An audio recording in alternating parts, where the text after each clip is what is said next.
Hello, my name is Dena Schusterman. I'm teaching you from Atlanta, Georgia. The topic of this class is Soul Composition, the Spiritual Woman. But of course, all Torah is open to men and women. I want to acknowledge the JLI for giving me this opportunity to teach you all right now. Dr. Edith Eger, a Holocaust survivor and author of The Choice, tells us so poignantly that when she was taken away to Auschwitz, her mother said to her, "They can take away everything from you except what you have up here." We have had a lot taken away from us with social distancing and quarantine. We have no Broadway, no movies, no concerts, football, baseball, our institutions like our schools and our shuls all taken away. But there's singing, there's laughing, there's joking, there's writing, there's reading, there's cooking, there's playing, and there's learning. All of this is a choice that we get to make to stay connected, to keep positive and productive.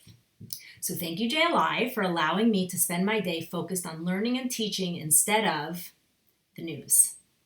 I dedicate this class and the Torah learning we are doing today to the complete and speedy recovery of my uncle, Menachem Mendel ben Sarah, and to my cousin, Tzvi Chaim ben Helena Shendel, and everyone else that needs to get healthy from the coronavirus. May all of Klal Yisrael be healed, and our whole planet. It is truly a strange and painful time we are living in right now. And I wanted to share with you a few things that I have been doing in a really intentional way right now. So, prayer every day. I encourage you. I know that usually at the end of a class you have like a takeaway, but I wanted to start the class this way. So I encourage you, if you are not accustomed to praying every day, to try saying the Moda Ani when you wake up in the morning. So when you wake up in the morning and that first moment, it's spring and the birds are chirping outside, wash your hands and take this moment to meditate on this very meaningful prayer of gratitude. And perhaps if you are like me, you might even need this reminder many times a day. So if you start this in the morning, you will have grounded yourself in the Modeh Ani. Modeh Ani lefanecha melech chai v'kayam shechazarta bi nishmasi b'chemla rabba emunasecha. These are not normal times. Be grateful to Hashem and be kind to yourself. The other prayer is the Shema, both during the day and at night. Shema is another prayer that grounds you. The grounding and meditation of Shema is about unification.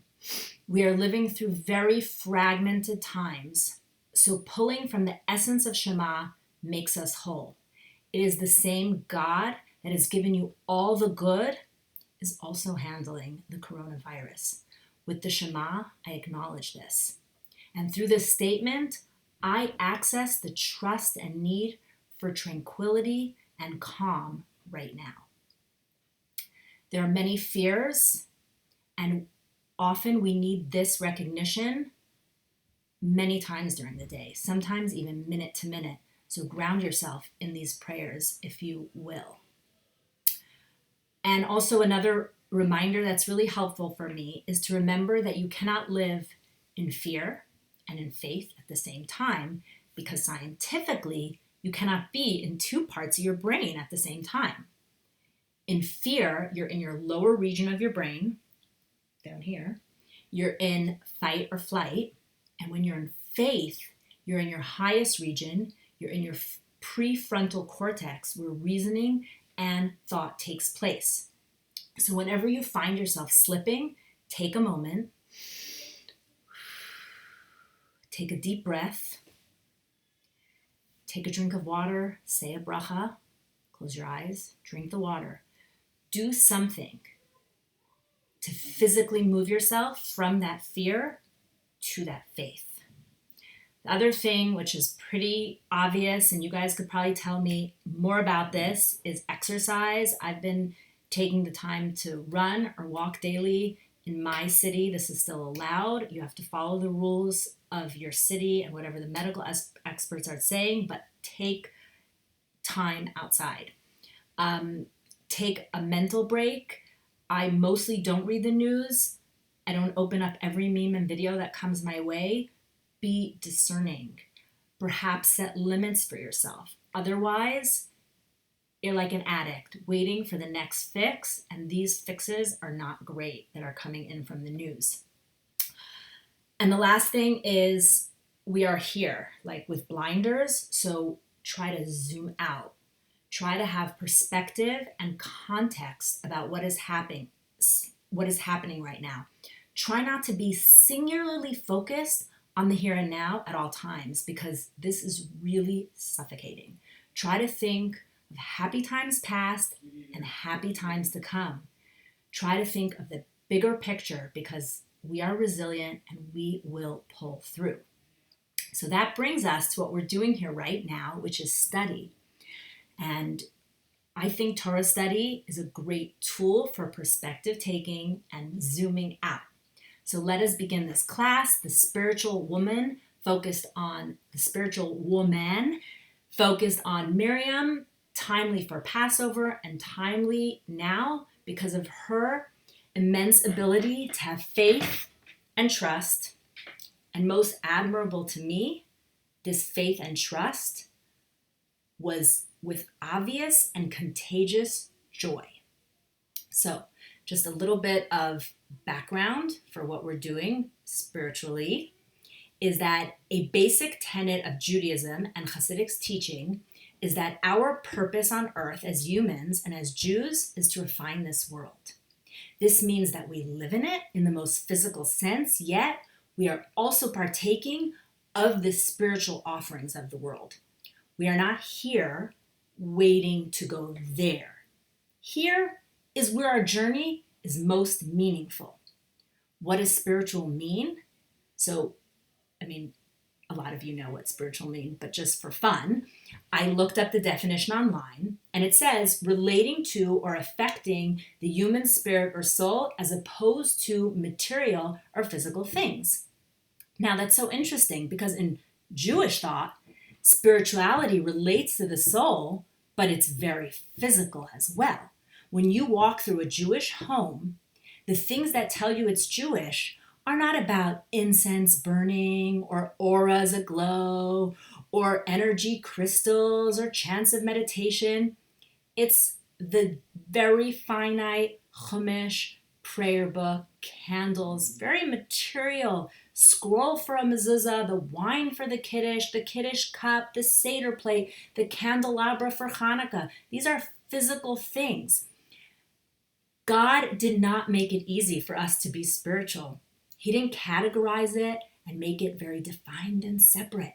He made physical beings both with an animal soul and a godly soul. He gave us spiritual mitzvot to be performed with physical things. And then he took himself and hid himself within it all just to add to the confusion. Our physicality is what wants to dominate. And the world, the way Hashem created it, allows that tendency to win. Like we think because we're physical beings, it's all physical, but really spirituality is enmeshed in all of that. Judaism is all about the spiritual, just not in that obvious way. Here's how I like to think about it. I like to think about it like going into a body of water. You can swim at the surface and doggy paddle your way around, or you can grab your gear and deep dive. And the beautiful things you will see and experience are so much richer. So when I think of spirituality, I think of the great deep dive. And that's what we're going to do right here, right now. Let's go. Okay, on the surface, what do we know about Miriam? Let's think. I'll go with things that I think are basic, but maybe you know more about Miriam, maybe you know less. All levels of knowledge are welcome here. So Miriam was the daughter of Yocheved and Amram, and she was born into slavery. She was the sister to Moshe, protector of Moshe, sister to Aaron, midwife to the babies in Egypt, and she danced when the Jews crossed the Red Sea. It says in Shemot, in Exodus, Miriam the prophetess, the sister of Aaron, took a tambourine in her hand, and all the women went out after her with tambourines dancing. And Miriam answered them, "Sing to the Lord." Miriam is also the one who spoke gossip about her brother and had to be in quarantine for 7 days in the desert while her leprosy healed. But Miriam is more than just a sister, a daughter, a mother, or even a woman who managed to balance all of these things along with an awesome career as a midwife. In the midst of slavery and oppression, she was a prophetess and a leader. The Talmud comments, there were 3 excellent leaders for Israel. They were Moses, Aaron, and Miriam. While Moses and Aaron were leaders for all the people, Miriam was the teacher of the women. It says in Sota, in the Talmud, in the merit of the righteous women of that generation, the generation of Mitzrayim, our forefathers were redeemed from Egypt. These were the righteous women that bred an entire generation and led an entire generation with hope and with courage, led by Miriam. So, what's going on in Egypt?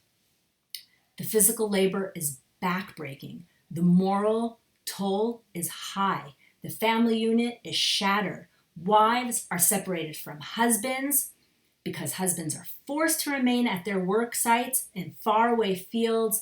The people are demoralized, they're depressed, they're stripped of their dignity and any self-respect. They are under the daily terror of the taskmaster's whip, and it's hopeless. It does not seem like there's a better tomorrow. The Jewish nation's heart has become dulled, their minds are numb, and their bodies too. They just can't do it anymore. There's no faith left.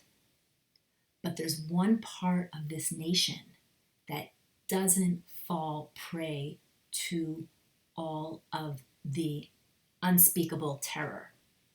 They carried in their hearts this spark of optimism. They retained their dignity. They continue to believe in a better life. They encourage their families with superhuman strength. They remain confident that their prayers would be answered. This group of slaves was the Jewish women. They believed in a better tomorrow. We know this because we know that they fed the men. They went out into the fields to find them. They made themselves beautiful to uplift the spirits of their men. They polished their mirrors to beautify themselves. These are the same mirrors that they would later offer to the Mishkan. They even risked intimacy and getting pregnant so there would be another generation that could leave the confines of Egypt.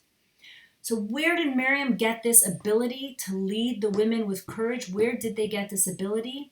So for one thing, leadership with courage is inherent in the spiritual makeup of women.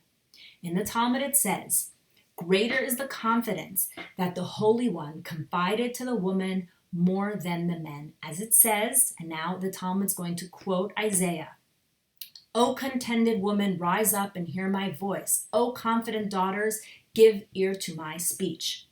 So we see here clearly that women have a greater propensity, gift, talent of confidence than men. What does confidence mean? Confidence means bitachon, trust. Simply put, women are bigger believers, and this makes the female a natural match to leadership. Each of us is a leader in our own homes, in our environments, in our circles. And if you don't believe this truth about yourself, if you think I'm crazy or I'm just saying nonsense, and just take a moment and think about who is running your ship. Who is the wind beneath your family's wings? It's probably both of you, but there's a certain level of leadership that women naturally take. Secondly, Miriam's leadership was part of another level of her soul makeup, namely her name. That which we call a rose by any other name would smell as sweet is attributed to Shakespeare. It is the opposite of how Judaism views a name. A Jewish name given with divine assistance when a parent decides what they're going to name their child, that is Hashem speaking through them. It helps give definition to who the person is. Said in other words, you give strength to your name and you gain strength from your name. Choose those names wisely. Miriam, what is her name? What? So tell me, what about her name speaks to leadership? Well, it says that Miriam, which sounds like mar, means bitter, and this is where her leadership came from. Miriam was born at a time when the oppression of the exile had reached its worst. It says in Shemot, they, the Egyptians, embittered, vayemaru, Miriam, they embittered, marar, their lives, the Jewish lives, with hard work. Now, are you going to, what does this mean? Because her name represented bitterness, this made her a great leader. So this is actually very fascinating. The bitterness does allude to her greatness in leadership, because when you think about the word, it's very specific. Bitterness is when you ingest something and it's bitter, you spit it out immediately. It's not something you ingest in yourself. It's not something that makes you resentful or angry or cynical or depressed. You just spit it right out of your mouth. You don't swallow it and move on. You get rid of it and you move forward. This was Miriam. She saw problems and she found solutions.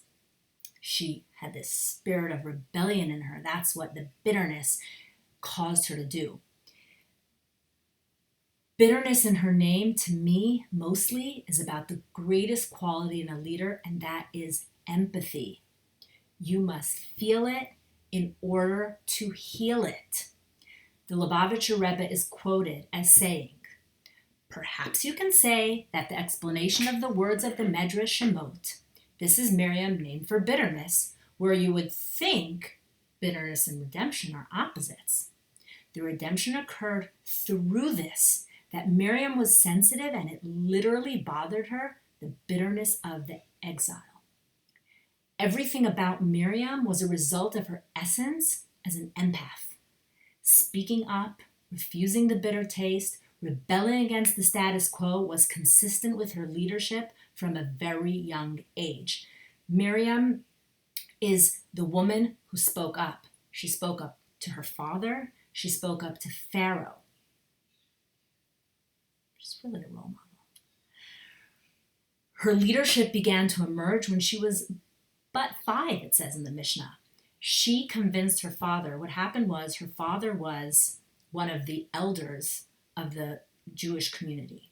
And he and the other elders had decided that because Pharaoh had made this decree to kill all the baby boys, it would be better that no children are born. Therefore, men, separate from your wives, no babies born. Miriam came to her father and said, you're worse than Pharaoh because of you, no children are going to be born, not even girl babies. And Amram reconsidered. He reconsidered, the leaders reconsidered, and everybody had a new chuppah, and everybody went back together in marriage to have children with a lot of courage. So now Yocheved gets pregnant and she has Moshe. It says in Rashi, in Shemot, at the time that Moshe was born, the entire house was filled with the holy light of his divine radiance. Amram kissed Miriam on her head and said to her, my daughter, your prophecy has been fulfilled. So we know she's a prophet. Again, the happiness of the moment was shattered when they realized this baby is going to be killed. Wait. Light, house, leader, future, Israel. It says in Shemot, when Yocheved could no longer hide him, she took for him a box made of reeds and put the child in it and laid him in the rushes by the river bank, and his sister Miriam stood far away to see what would be done to him. And then the Medrash Rabbah of Shemot when they took Moses to the river, the disheartened Yocheved hit Miriam on the head and said, "My daughter, where is your prophecy now?" But Miriam, she remained stubborn. She stood by the side of the river not to see if her prophecy would unfold, but how it would unfold.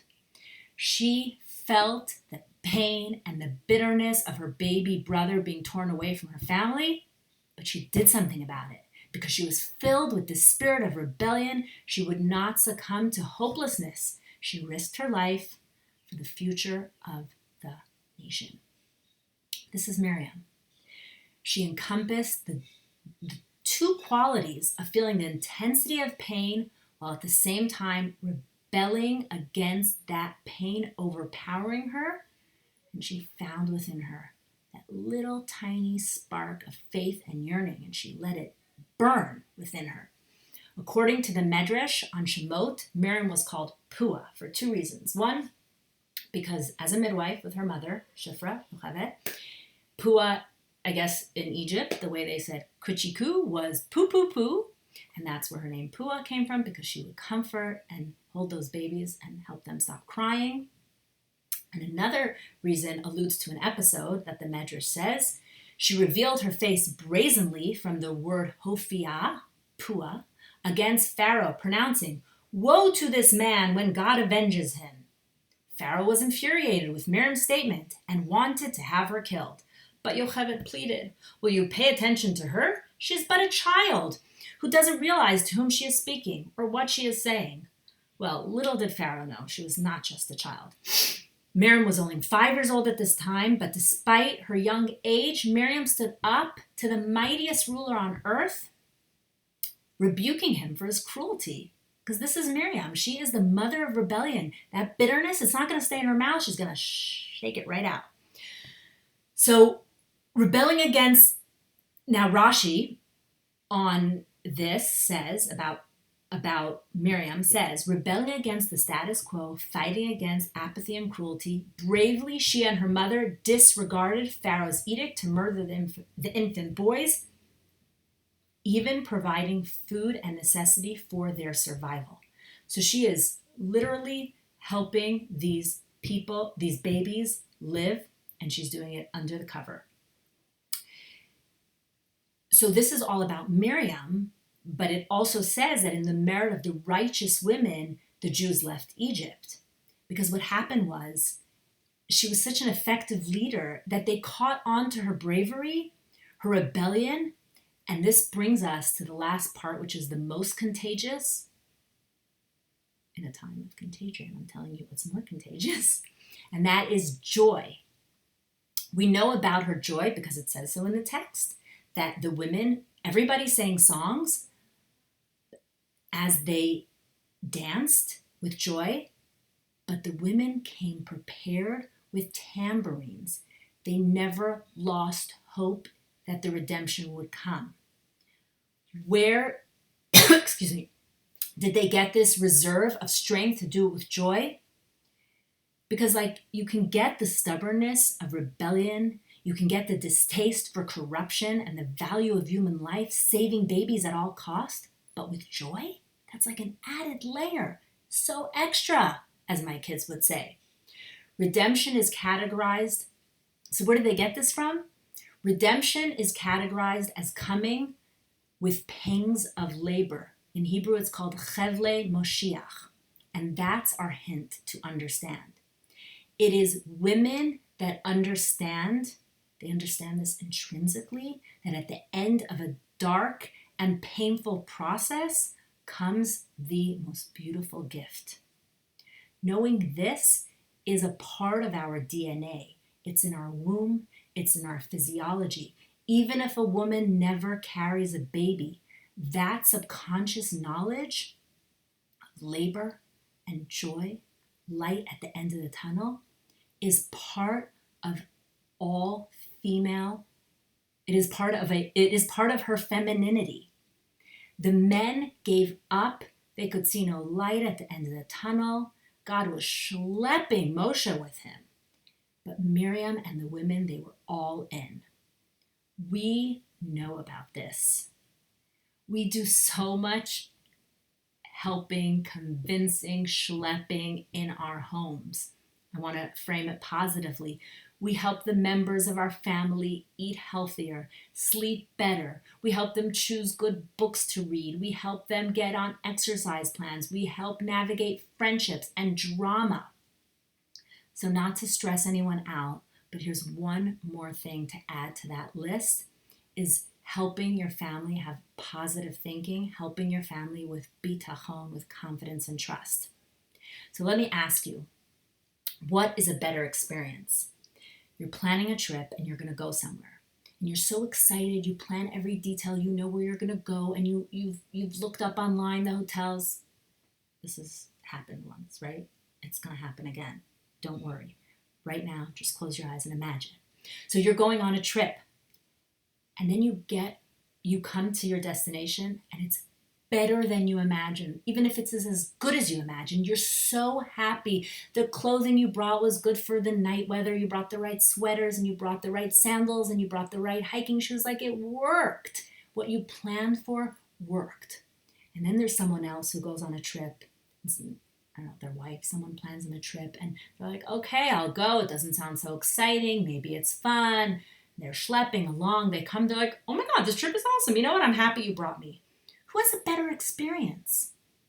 I think the first person has a better experience. They had the planning.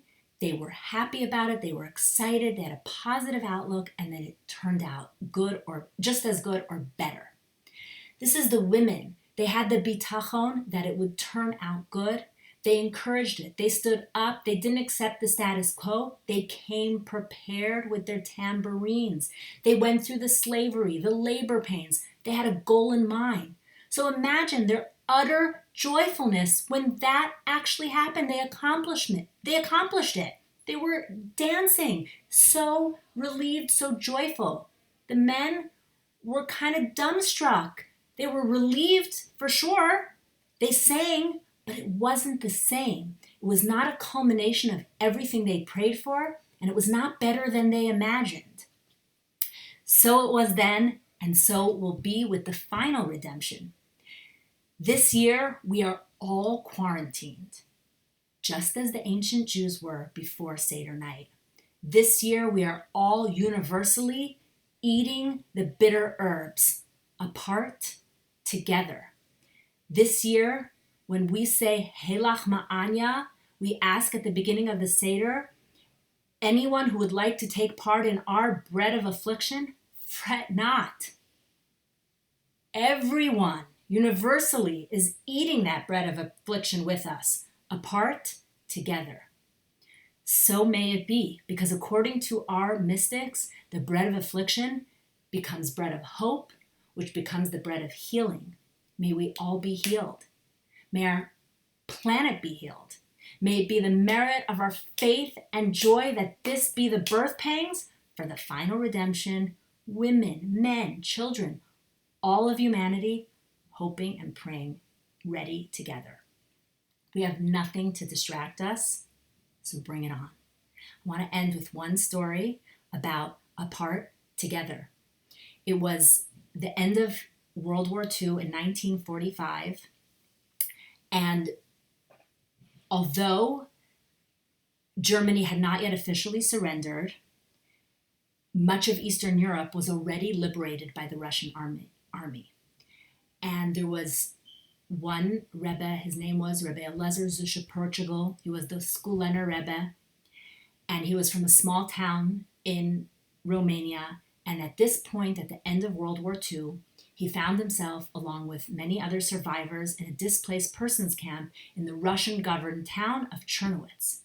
Now, the Skulener Rebbe managed to acquire wheat, he managed to acquire equipment, and he managed to bake matzah for Passover. This was May 7th is when the Germans had finally surrendered. This was pre-May 7th. So it was 2 weeks before Pesach, and the Skulener Rebbe let it be known amongst all of the survivors in surrounding areas that he had baked a minimal amount of matzah, and he was giving one matzah to each person, but if you were going to be leading a Seder with a bunch of people or a group, he would give you 3 matzahs. So people kept coming and they were taking matzahs, and he did not have a lot to give away. And 1 week before Pesach, Rabbi Moshe Hager, the son of the Vizhnitzer Rebbe, showed up at his door, knocking, and he said he needs a matzah for his father. So the Sklan Rebbe was happy to give it to him. He gave him 3 matzahs, and Rabbi Moshe Hager said, no, my father wants 6 matzahs. He's like, what? I'm giving away 3 matzahs. There needs to be enough matzah for everybody. It's so minimal. He's like, sorry, my father said I shouldn't leave unless I have 6 matzahs with me. Sklan Rebbe was quite taken aback, but it's the son of the Vizhnitzer Rebbe, and he's demanding it, and who was he to judge? And no, and he gave him 6 matzahs, and he walked away. Very, very close to Pesach, like an hour before Pesach, there's another knock at the door, maybe a day before Pesach, and there at the door, the Sklan Rebbe welcomes in. It's Reb Moshe Hager again. And he's thinking, what does he want from me now? And he says, are you coming to ask for more matzah? I gave you all I could give you. Reb Moshe Hager said, I want to know something. Do you have matzah for Pesach? And the Sklan Rebbe says, I think I messed up the story. Anyway, the Sklan Rebbe says, he said, I can't give you any more matzah. He said, I gave away my last piece of matzah an hour ago. A poor guy came to me and he had nothing. So now I don't even have any matzah.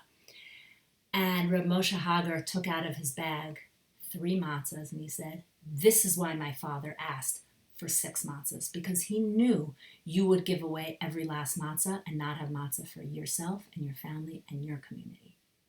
So even though they were apart and they were celebrating Pesach apart, they were together. They cared for each other. May we all continue to be together physically very, very soon, holding hands, hugging, and really enjoying each other. I wish you all a happy Passover, a happy Pesach. Thank you so much.